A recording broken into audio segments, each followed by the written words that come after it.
This ZeroNow program is brought to you with the support of our founding partners.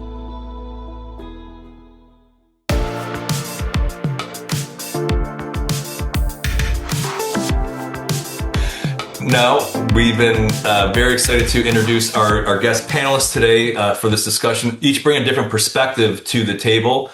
And if you wouldn't mind, Greg Shaffer, we'll start with you. You've got an incredible background. If you wouldn't mind just sharing your background and your connection to this topic specifically. Sure. 11 years in the military, 20 years in the FBI. I was also in the FBI's hostage rescue team for 6 years. Retired in 2015, started my security company, specialized in special event security. While in the FBI, I planned, implemented, and managed the security for a Super Bowl, 2 World Series, NBA All-Star Game, NBA World Championship, multiple NCAA, NASCAR, PGA events. So in Dallas, Texas, there's quite a few special events that are all targets of terrorism. And for many years, I was in charge of doing security planning and, again, implementation and management of those security plans. So you have somewhat experience when it comes to sporting events security. So I think it'd be awesome to hear your perspective. Thanks, Greg. Glad you could join us again. Also returning to conversations is Chief Val Talley. And Chief joined in at the last minute, pinch hitting today. And so we're thrilled that you could actually join us. So Val, if you wouldn't mind just sharing your background and connection to the topic as well. Appreciate that. Oh, yeah, I think that this is a great topic, especially since 2 weeks ago, Mississippi had 3 high schools being shot at sport events and 2 colleges all on the same weekend. But I'm a 36-year veteran police officer. I spent 8 years in Springfield Division FBI at Financial Crimes and Joint Terrorism Task Force. So I think I'm the only non-agent that has the most evidence collected in the history of the FBI. But the FBI, the Bureau has a manual called "Making Prevention a Reality" that I've directed toward my officers. But I came into school safety and security 4 years ago, and I knew nothing. I knew everything about policing. I knew nothing about school security. So it's been a growth process, and I'm thankful for ZeroNow to help me through that process and education. No, and that's a great point. And as you know, I personally have learned so much over the last several years, just, having conversations like this. And as Chief Dussault mentioned in that video, just you're learning every day. I mean, you can never stop learning when it comes to safety and security. And we're all navigating school safety and security. We're all in this journey together. And so I'm glad you could join us, Chief, at the last minute. So I'm looking forward to a conversation. And Charles Butler, Safety Director. Sir, wouldn't you mind introducing yourself and your connection to the topic? And you can share your certificate as well if you'd like. Oh, there we go. Nice. Oh, you're muted, Charles. Let me see if I can. Oh, there we go. I appreciate that certificate. I worked real hard at that.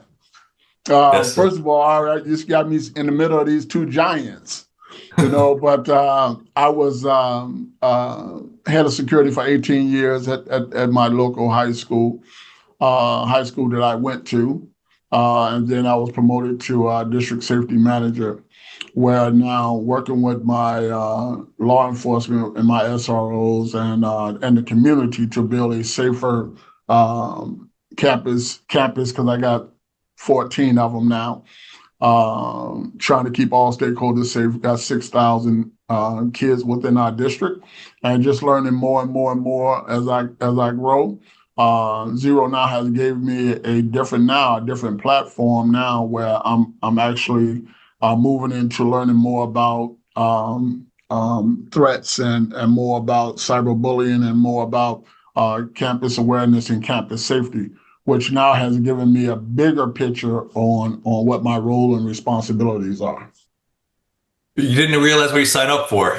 You see, everything keeps expanding. And we're going to talk, it's interesting. So next month, we're going to be talking about facilities. So how do you design and architect facilities, if you're doing remodeling or building a new school facility, keeping safety in mind? And then we're talking about cybersecurity in December. So once again, these are all experiences that we're sharing along the way. And just want to remind our participants, if yeah, keep your eye out because we do call for panelists. If there's an area that you have expertise in, you want to share, by all means, submit your interests, and we'd love to consider you. Just also want to remind our participants, if you have a question for Chief Charles or Greg, hit the Q&A button and type in your question there. We'll get to those throughout the program. So to get started here, Chief, we'll start with you. So how do you approach planning for large events and sporting events differently from a day-to-day school day in a school? Is there any difference in planning for an event? So let's use an outdoor sporting event, for example. So let's call it a football game, for example. Sure. What I do is like any police operation, I create an operational plan, and that essentially identifies what weaknesses exist in our security features and measures. It allows me to identify what type of devices I'll use. You have to plan for whatever's right for you because no situation is going to be the same. If I have a elementary school, it's going to look a lot different from a perimeter perspective and an interior perspective than it would from a high school. I'm looking at maybe 1,200 people as opposed to 6,000 people. So that's going to be the determining factor of the equipment I bring in and how I'm going to plan. You have more elderly people coming to a elementary school, so then you want to make sure that you plug in your hospitals in that planning process so that you can get a delivery of service for them if in case they get ill. And Charles, what about your district? How do you handle sporting events, outdoor sporting events, or even in school events, perform concerts, etc., differently from your day-to-day operations when it comes to safety and security? I think it all starts with training, making sure you got the right staff that understands their roles and responsibility. I think getting all stakeholders in one room together that's going to be affected by the event helps bring a commonality and voices in the room that will actually add to the process. Because I think the more training you do and the more conversations you have surrounding it just makes for a better, smooth operation. Because spectators, they are only there to enjoy the game. They don't know all the things that's going on around them. It's our job to ensure that they have a great experience. So, Greg, Charles mentioned, pulling together all the stakeholders. I mean, do you have any guidance on who should be at the table, and is this beyond like an emergency operations team, or how do you describe that group of people that confer beforehand? No, there's great points by Charles and the chief. Absolutely. We talked about this last week when we had a superintendents online about doing tabletop exercises prior to the season starting. Big fan of those tabletop exercises because, as Charles said, it gets all the stakeholders in one room. You go through each individual scenario: loss of power, severe weather, tornado, fire, active shooter, medical emergency, dispersal of a white powder. I mean, any and all scenarios you can think of, you run through them prior to the season starting with all the stakeholders. So everybody there knows exactly what everybody else is going to do. That includes people from the local hospital, of course, fire, EMS, police, law enforcement, state, federal. If something does happen, there is a WMD or active shooter, the FBI and ATF and everybody else is going to get involved. So all those players have got to get in there, do those tabletop exercises. And then the other thing that we talked about last week that I'm a big just proponent on is, with the Mandalay Bay shooting back in 2017, with the Butler shooting, Charlie Kirk, you got to look out beyond just that inner perimeter. You got to have those three rings of security, inner, middle, and outer perimeters. Have somebody on the press box of the football field with a pair of binoculars and a radio looking out at the 200-yard marker for people that could bring in some violence. So you just can't think about what's going to happen in the stands. I know the greatest threat and probability is going to be a fight in the stands, but you got to also look at those threats and vulnerabilities that may not be that probable, but are still a threat to the event, such as somebody from 200 yards away with a high-power rifle. Go ahead, Charles. Uh, Mr. Schiffer, that is awesome information. And, one of the things that I'm learning that when people do come into the event, a lot of times you don't know what they're coming from, where they're coming from, nor do we know if they have any issues with anyone on the inside. So looking for those opportunities where there is a lack of, maybe we don't have the, how can I say this, the aerial staffing, because we have the internal. I think now I'm learning to now take care of the perimeter as well, and not just the inner side of the vineyard. Greg, as we were discussing last week, with superintendents, the different types of scenarios to do to scenario and to tabletop. What are some of those? Because you mentioned a few that were not as obvious. Like, what if there's a power outage? What if you're at an outdoor event or an indoor event and you lose power? Now what? But what are some tabletop scenarios that, like, the core ones that any school should be preparing for? Medical emergency, both like an individual heart attack, somebody falls in a bleachers and breaks an ankle. So an individual medical emergency to a mass casualty event and everything, So what if there is a white powder dispersed in the crowd? Do you want those people then to disperse and spread that to other people? Or do you want to confine them to the space and hard point them so they don't spread whatever that white powder is? It could be inert. It could be anthrax. It could be a host of other things. So, medical emergencies are probably your most common threat and your highest vulnerability is a medical emergency. But then again, you just go down the line: loss of power, fire, of course, active shooter, severe weather, tornado, hailstorm. Flash flood. I mean, those tabletop exercises are designed to make you think outside the box, and the scenarios are only limited by your imagination. So that's where you get all those people together, let them throw out questions. What do we do if this happens? What do you do if that happens? And then you write down what the solutions are and what's everybody supposed to do. And then you run it through your mind and you play it, on the tabletop exercise. So when it does happen, everybody has a plan in place. Everybody knows what to do, because you're not going to create a plan in the middle of a crisis. Chief. Yeah, that's absolutely right. I just want to piggyback on what Greg said. It's important when you look at he first talked about communications, and if you do an analysis on the attempted assassination of Donald Trump as a candidate, you found that was one of the grave weaknesses. There were the communication between the Secret Service, the response team from the police department, any other ancillary officers that were in place. It just wasn't there.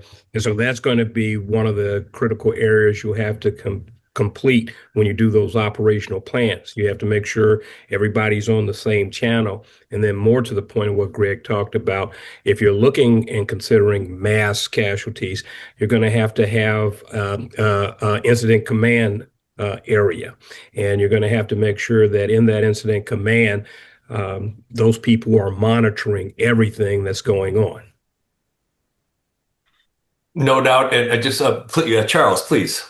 Hey, question for Chief or Mr. Shaffer. So what is the ratio for staff in an event? Is it like 1 per 150, 1 per 250? How do you assess that? Why didn't you ask me, Charles? Well, you don't think I have answered that. Greg, do you want to take that one? Or Chief, it's up. Yeah, go ahead, sir. Nationally, when you start talking about security, it's one officer for 250 people. That's average. But again, like I first said, getting what's right for you is what's going to be important. So if you live in an environment that has a high crime indice, then you're going to need more staff. It's not going to be that one person, the 250 people, because that outside people are going to be that high throughput is going to be coming into your facility, and you have to control it some kind of way. So it might be for your advantage to have 2 or 3 individuals, per 250. Yes, sir. Correct. Yeah, it's a good point, Chief. Good question too, Charles. Yeah, it depends on what the vulnerability is. I mean, if you have your cross-city rival game is going to be more at risk than an out-of-state or out-of-city game. So, your cross-town rival is going to have obviously a more propensity for violence or fights to break out. So you may have to increase that manpower. But again, that's something that you can come up with when you have those tabletop exercises. You go through each and every game and you decide, do we need to up our presence? Do we need that visual deterrent, a more squad cars in the parking lot? But don't just limit it to 1 to every 200 or 250 people. That's a good measure to go on. But you got to look at what the vulnerabilities are, and then plan accordingly. Thank you. Hey, Greg, Joe Garza asked if you could just reiterate what those 3 layers of security are for an event like this. Sure, just your inner perimeter, your middle perimeter, and your outer perimeter. It's all it is. So your inner perimeter would be, right around the field, the track and everything on the field, and maybe on the first level of the stands would be your inner perimeter. Your middle perimeter would be everything on the upper level, middle level, upper level of the stands, and your outer perimeter is anything basically outside the stadium. Along the wood line, along the street, and in the high-rise building across the street. That's your outer perimeter. So it's just those 3 rings of security.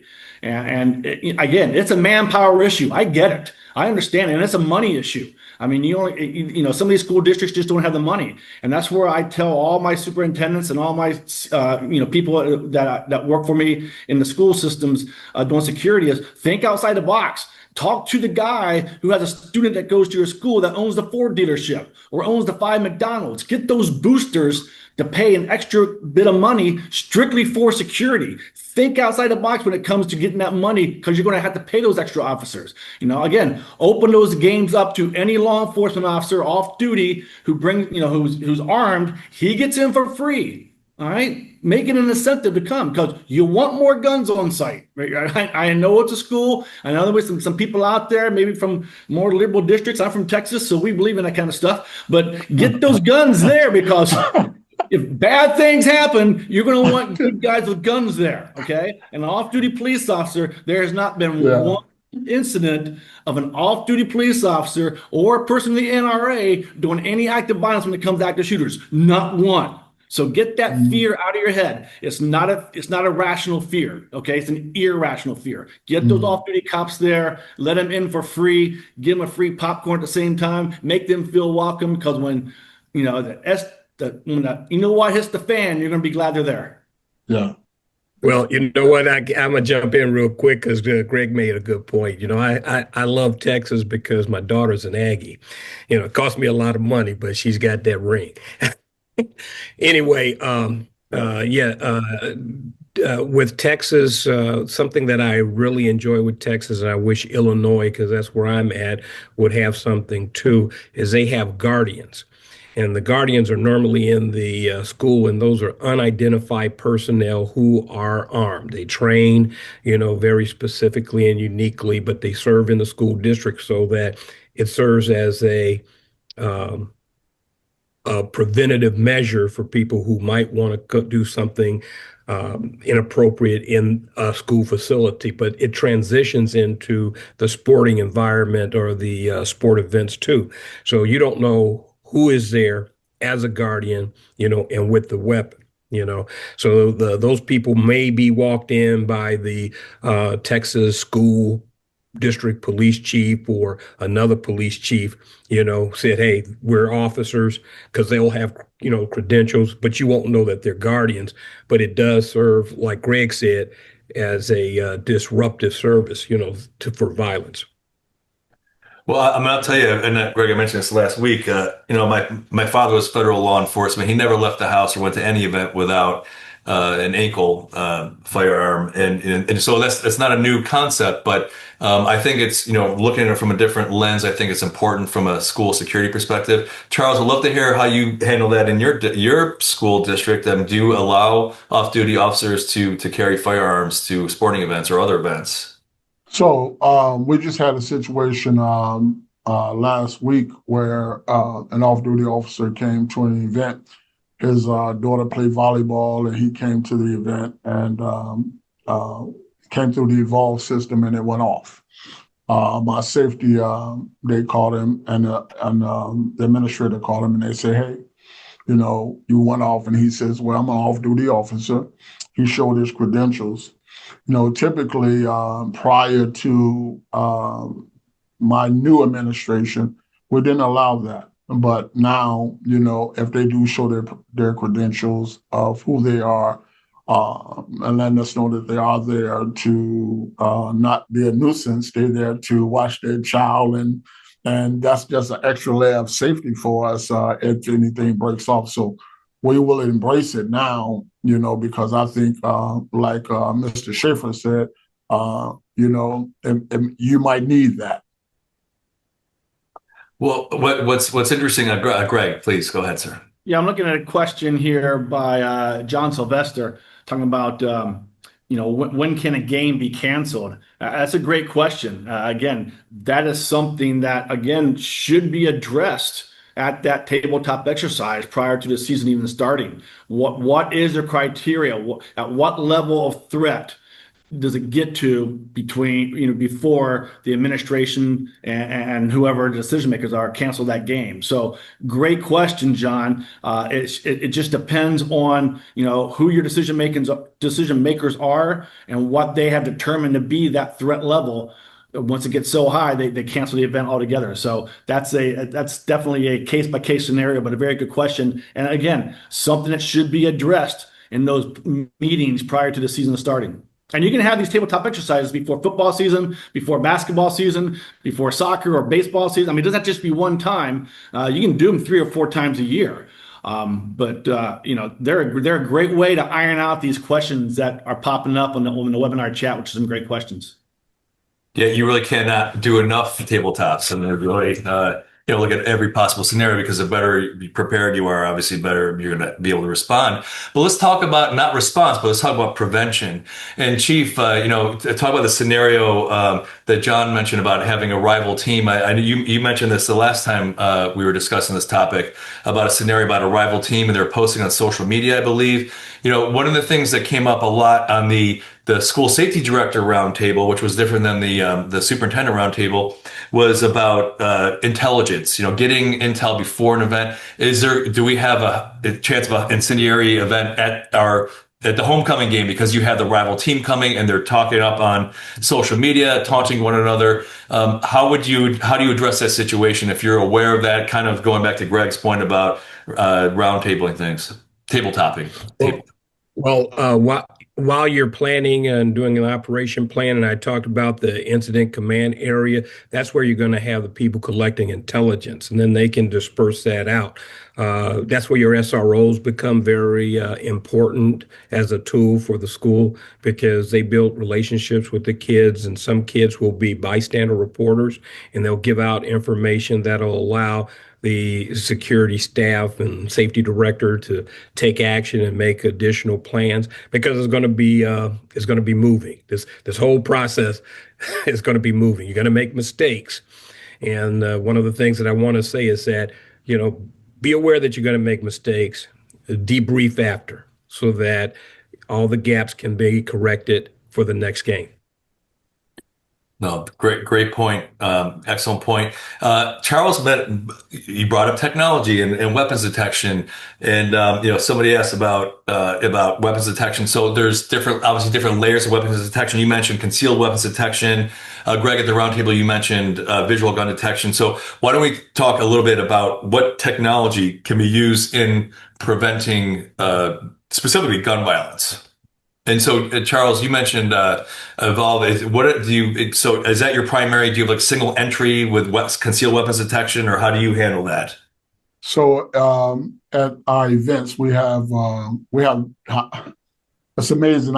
Our stadium is huge, so we have a lot of different gates, but we have two entries, and we have evolved at both of those entries. So when you come into our facility, you have to come through that metal detector. And we have the same thing on our campus for our high school as well. It has been a life changer for us because a couple of years ago we had a young man that came to the game before we had the weapon detectors. He had a weapon on him. Just so happens that he was wanted, and when they went to address him, the gun fell out. Had he entered that stadium, that gun would have been inside that stadium. So we were blessed to get that situation taken care of, and immediately after that, we knew that we had to make some radical decisions and try to keep all stakeholders safe by putting another layer of prevention in place. Chief, what are some communications technologies or approaches to communications if a threat is detected?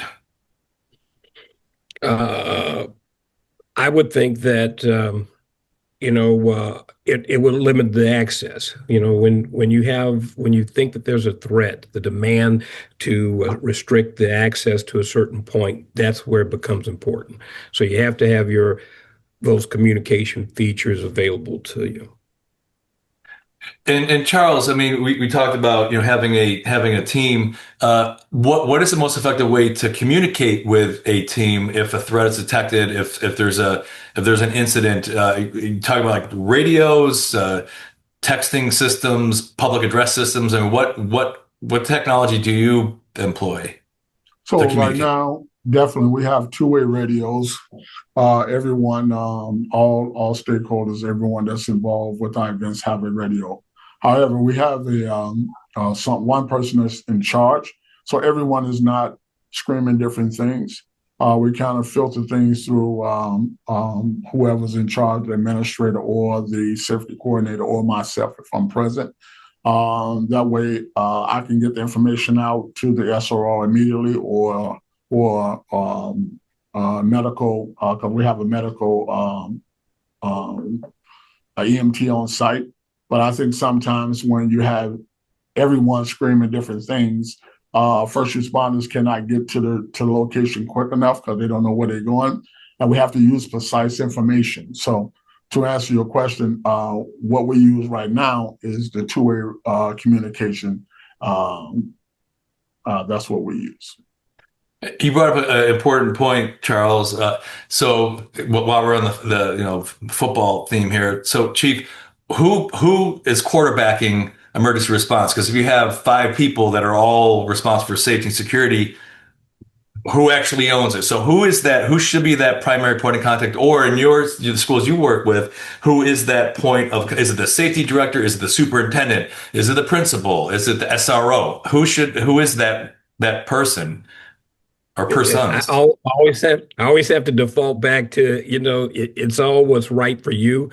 You have rural districts that have a superintendent that will also be the board secretary and the principal of the school and the CFO. And then also the safety director. But the person that owns the incident is going to be the safety director. He's going to be that individual empowered by the superintendent to guide all the services. He's going to be the liaison with law enforcement because if something happens, that's going to be your crime.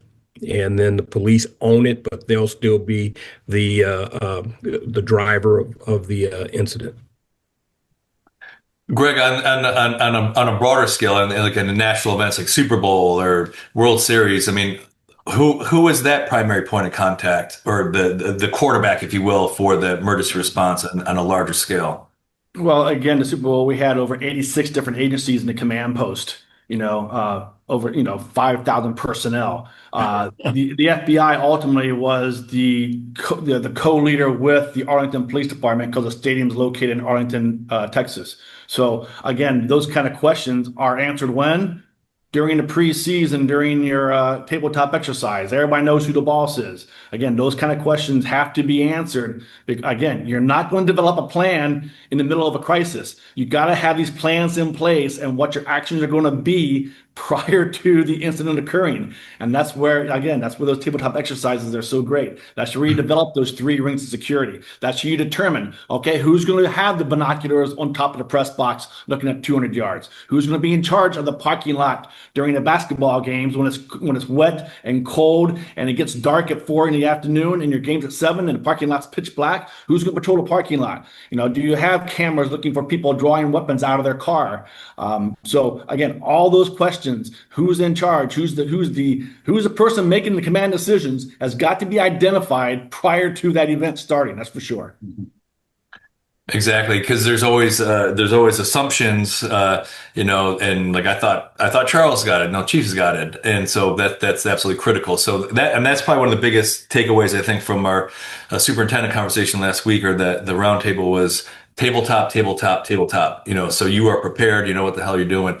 We're going to take some questions from we're more than halfway through. So let's take some participant questions. So if you have a question for Chief, Charles, or Greg, hit the Q&A button on your Zoom interface. We have a question here from Mr. Walker here. Which games have more security, enclosed games like basketball or open games like football, and why? So if anyone wants to take that one, which games have more security? Enclosed games like basketball or open games like football? Chief. It's going to be the same. For example, in my community, we have what they call a turkey tournament. It's over the holiday season, and it will have a draw equal and challenging to what a football game would be. And so the amount of services that we will employ will be exactly the same. I'll probably have 5 law enforcement officers. I'll probably have 10 to 15 security staff, just so that we can manage the crowd. What about your district, Charles? Chief is correct. Turkey tournament is our biggest. That's our biggest, and I hate to say it, and I say this respectfully, it brings out a lot of turkeys too. So we have to up our staff because there's a lot of moving parts. The parking lots, traffic is one thing you have to manage, as well as the parking lot. How people move in and out of your campus is huge, because sometimes that causes conflicts as well that can come back into the facility. So those things are also, we establish those things on the onset.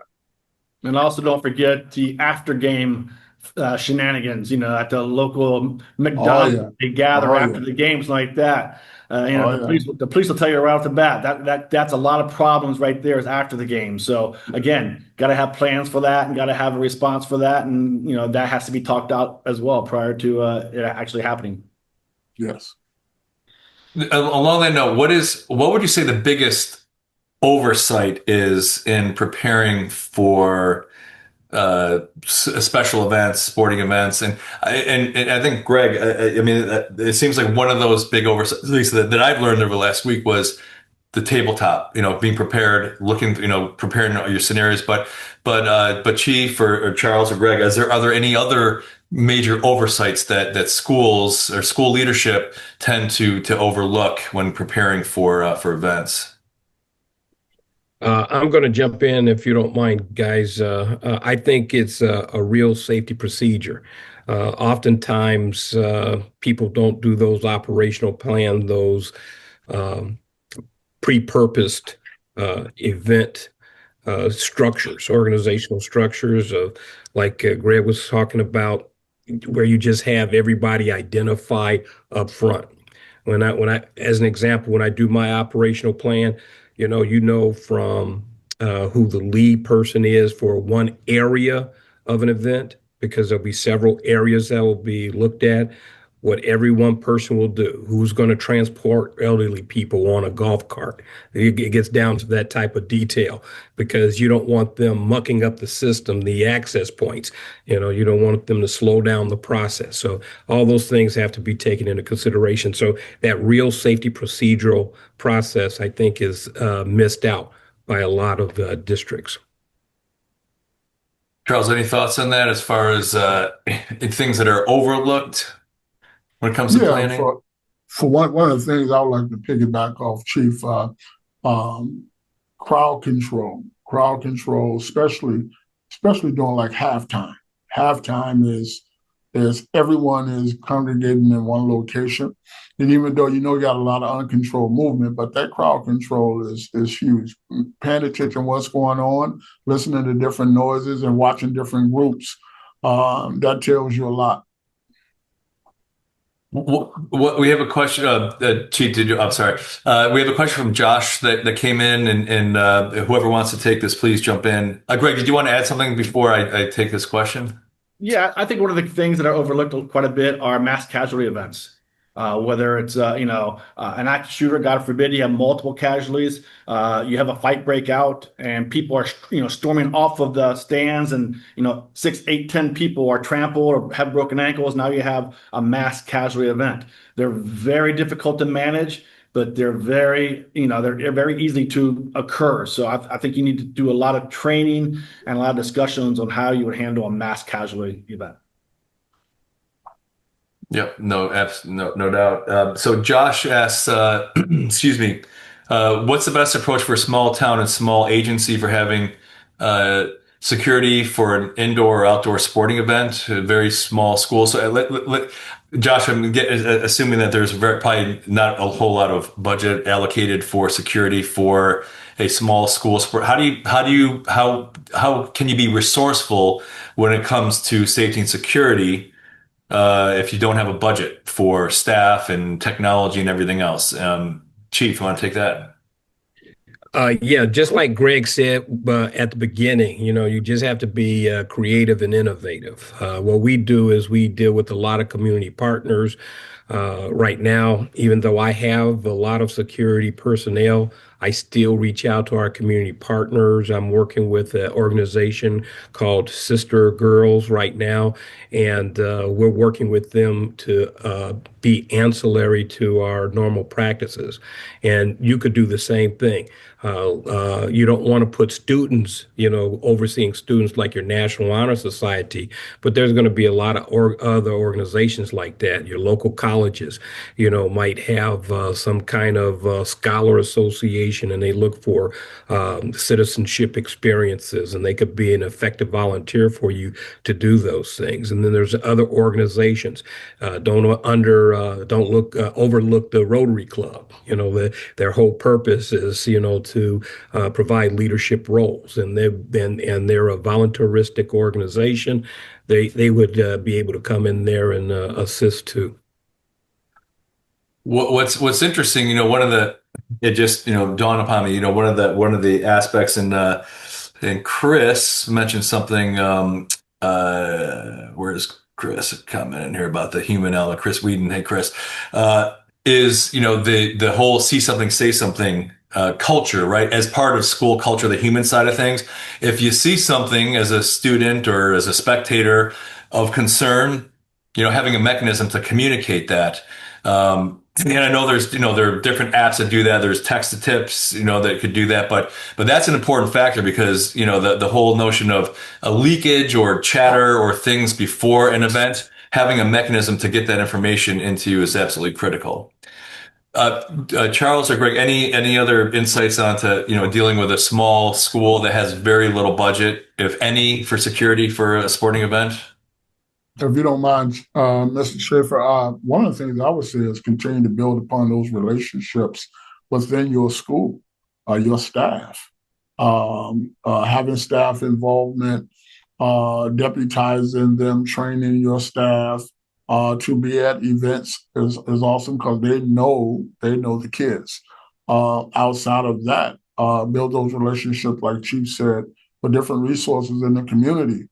People want to help. They want to help, but you have not if you don't ask not. So just asking those community resources to be involved, they would love to jump in. But we just don't want to just put people out there, just be putting them out there. They have to have some type of training and understanding on what roles and responsibilities are. Absolutely. Greg. Yeah, just to have, like you said, Charles, just to have all your staff discuss with them. Let them be the eyes and the ears. They don't need to be, they don't need to take action per se, but if they're in the stands or they're out and about or they're selling the hot dogs and concessions and stuff like that, they are the eyes and ears for security for the police. So just let them know that they are. By all means, get them involved. Make sure every teacher is as part of the security plan. And again, they love doing that. Absolutely. And then one last thing, they're so inexpensive now. So for those smaller schools looking to increase their awareness and their situational awareness, drones. It came up on the webinar chat. Drones are a great idea. They're very effective. They're very cheap. And can really give you that situational awareness in the middle and outer perimeters. To take a look at that wood line, take a look at that parking lot, and it's again they're not that difficult to control, and certainly the price of those have come down considerably. So I have a team dedicated to security that are flying drones. Now, Charles, we need a comment. Yeah, question for either Chief or Mr. Shaffer. When you talk about drones, and you have the drones that you use, but do it create other drones coming in as well? How do you manage that?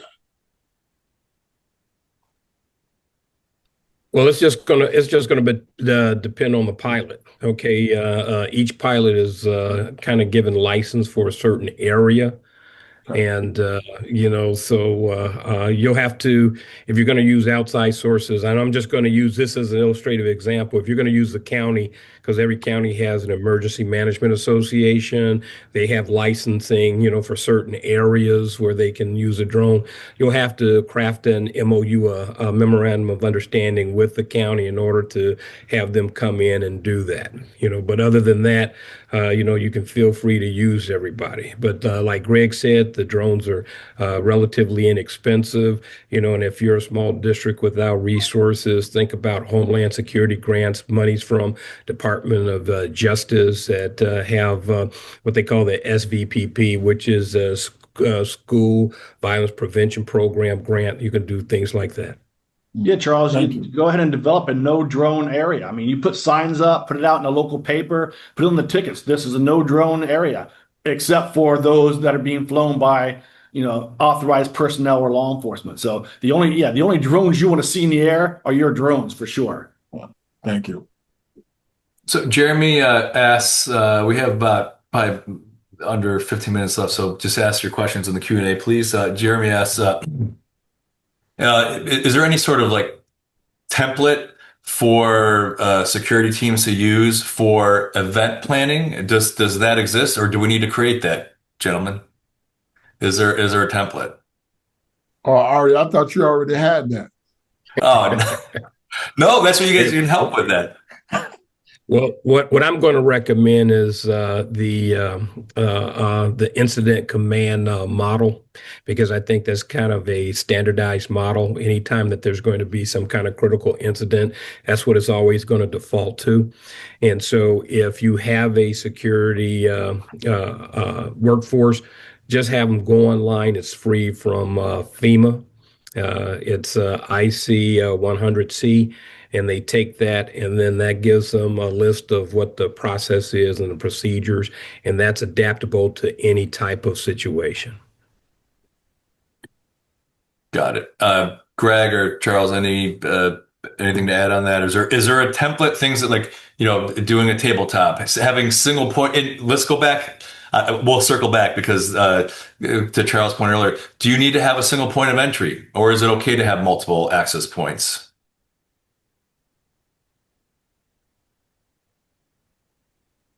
I think it's okay to have multiple access points, but it depends on how large the facility is. If you can manage one, do one. But I think Charles said it. His stadium is pretty large. I mean, a lot of times you just can't have one entry point because the lines just get too big. So again, that's a case by case scenario. But if you're a facility and your manpower can accommodate just one entry point, then by all means use one, because that makes life a whole lot easier. But again, a lot of these, especially in Texas, you have stadiums that seat 35,000. One entry point ain't going to happen. No. And Charles, go ahead. When you talk about access points, but I look at it like this: it's the first and most crucial layer of defense for control, because that's the access into the stadium or into the gym. So having the proper staffing that's trained to understand the roles and responsibility at that access point is crucial. Chief. Yeah, I think that access points would be for your patrons, they would be for your teams and players, and then also for your staff. You want your staff to get in real quickly because they're the ones that, like Greg said, are going to support you. They're going to be your eyes, ears, and other additional intelligence.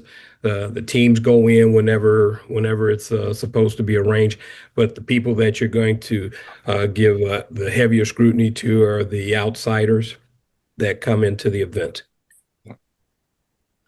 And going back to the to Jeremy's question, so Greg or Charles, I mean, Chief made a few comments there about about some sort of template. I mean, is there specific guidance for events that any school district or school could pick up? Okay, here's our sporting event or special event checklist. We got to do tabletops. We need to to have some sort of tipping mechanism. We need to set up a unified command with the following people. I mean, do those things exist today that you're aware of? There are definitely some tracking software out there. I can't name them right now. The one that we used was for law enforcement, called LEO Online. It was out of Louisiana State University. LEO Online, basically, it was able, you could add photographs, you could add text messages, you could bring in videos, but it tracked everything. So if one police officer was reporting a traffic accident, 1 block away from the stadium, that one on the board and was tracked, red, yellow, green. That red is a problem now, yellow is being taken care of, green has been cleared. So there are definitely tracking mechanisms, or not mechanisms, but software out there. You definitely need to find one for your command post for sure. And then everything is tracked on that one system. So there, also that's great for afterwards. If there is an event that does occur, you're able to track who was where and who did what. So you have that forensic evidence of what happened and how it happened and what time it happened for the post analysis of the event. So you need to find some kind of software that tracks all that, and you need to have a command post that inputs all that data. So that again comes out when you do your tabletop exercise and you bring in your local law enforcement. They should have some kind of tracking mechanism or software that they can recommend. Speaking of local law enforcement, Chief, how does a school engage with local law enforcement when there's a larger event, and who do you interface with at the local PD? Is it the SRO, or what's the best way to engage with your local PD and law enforcement? Well, I come from a large school district, and so what I have SRO, school resource officers. But it's all about building relationships, like all of us have talked about, not just the community, the policing community as well. Get to know those officers and then let them know what kind of events. They already are prepared for these type of situations. They already should have operational plans to address any kind of hazards, whether it be a train derailment or a school fight. But usually what we do is we go through our SROs. If they believe that they'll need additional patrol support, they'll be the communicative body that calls for those extra officers in. And if it gets too dangerous, like an active shooter, then that's when we call other agencies like the state police, the county police, the Federal Bureau of Investigation, depending on, what the set of circumstances are. Oh, good stuff. And then get them to the tabletop, of course, right? Yes. So Charles, please go ahead. No, go ahead, Ari. I'm sorry. Well, I was just going to ask. I was actually going to ask you. So, what policies should be in place for bags, personal items? Do you allow students to carry bags? Do they need to be cleared? Does it need to be like a small size, like a purse? What kind of guidance would you offer other school districts on what you are allowed and permitted to bring into an event, whether it's a concert or a sporting event? That's a great question. So we don't allow bags, book bags, only clear bags into the stadium or into the facility. Big purses.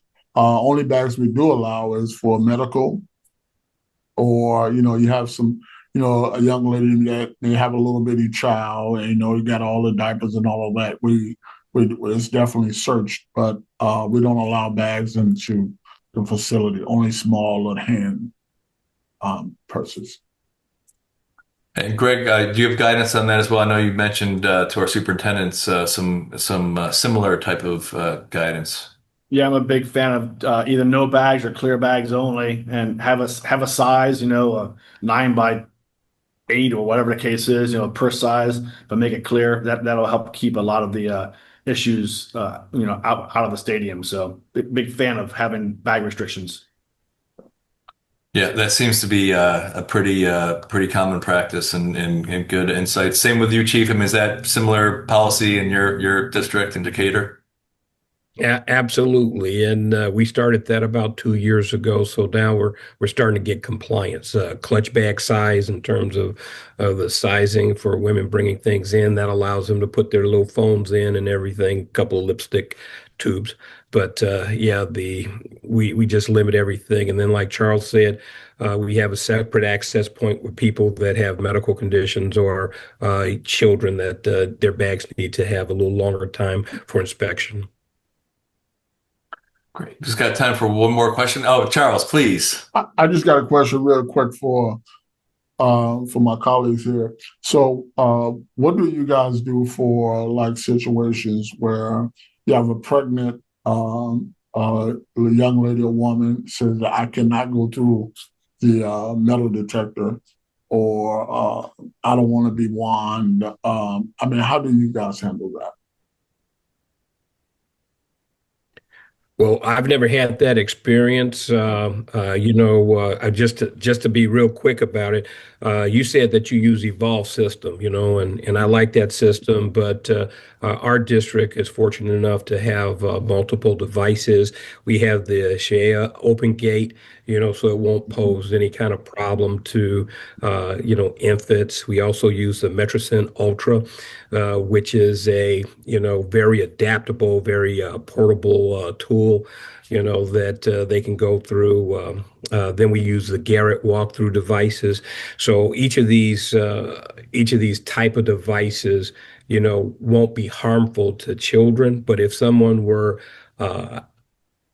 adamant about not being, going through a device or being scanned with a wand, then what we would do is we would have to pat them down, to make sure, and they would have to be acceptable to that. If they fail to be willing to do that, then they can't come in, because that's the requirement. Yep. Thank you. And so we're running out of time, but we definitely want to leave a couple minutes here for each of you just to provide your final thoughts and any words of wisdom that you can impart to our participants here about securing sporting and special events. We're obviously a little more on the sporting side of things now, but Greg, we'll start with you. Any final thoughts for our audience here? Don't think it can't happen to you. Just because it hasn't happened in the past doesn't mean it's not going to happen to you. Uvalde is a perfect example. You're in a school district in southern Texas with 3 schools. It's a small little school district.